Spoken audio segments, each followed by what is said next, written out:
I suddenly noticed the neighbors are frantically moving out. We were going to help, but when they saw us, they panicked like they'd seen a monster. We were confused as we walked down the street, only to find all the neighbors running for their lives. It seemed like something terrifying was out there. Though my husband didn't know what was going on, he decided we should leave, but halfway through, we saw those same neighbors rushing back, speeding past us at 80 miles per hour. Things were getting stranger by the minute, and we started feeling uneasy. When we were stopped by traffic, we realized the only exit out of town was blocked off by the military. Not only that, helicopters were flying overhead, evacuating people while the radio kept urging us to go home. Some residents were already turning back. We were more confused than ever, wondering if a virus had broken out, causing a citywide lockdown. Just then, a rock fell and hit the car. We looked up in the direction it came from and saw dust rising from the cliff.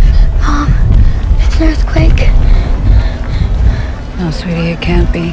Fighter jets flew by, heading straight for the town we used to live in. Before anyone knew what was happening, the planes dropped bombs, bombing the town in a carpet-style attack. Everyone froze in shock. If we had gone home as told, the consequences were unthinkable. In no time, thick smoke rose above the town and there was no sign of life left. What's even more terrifying is that after the planes completed their mission, they turned around and flew toward us. That's when everyone realized the military was going to kill us all. We didn't have time to think about why. We just scattered in all directions, trying to find somewhere to hide. I looked up at the water tower on the hill and suddenly had an idea. I grabbed my family and we ran up the slope. As the planes began their second wave of bombing, the spot we had just been standing at was instantly engulfed in flames. We couldn't believe the military was so ruthless. We didn't dare stop and ran straight into the school at the top of the hill. There was an abandoned basement there, and although we didn't know if it could withstand the blast, it was our only chance. As the planes got closer, my husband smashed the lock and let us inside. Just as the door closed, we heard a massive explosion overhead.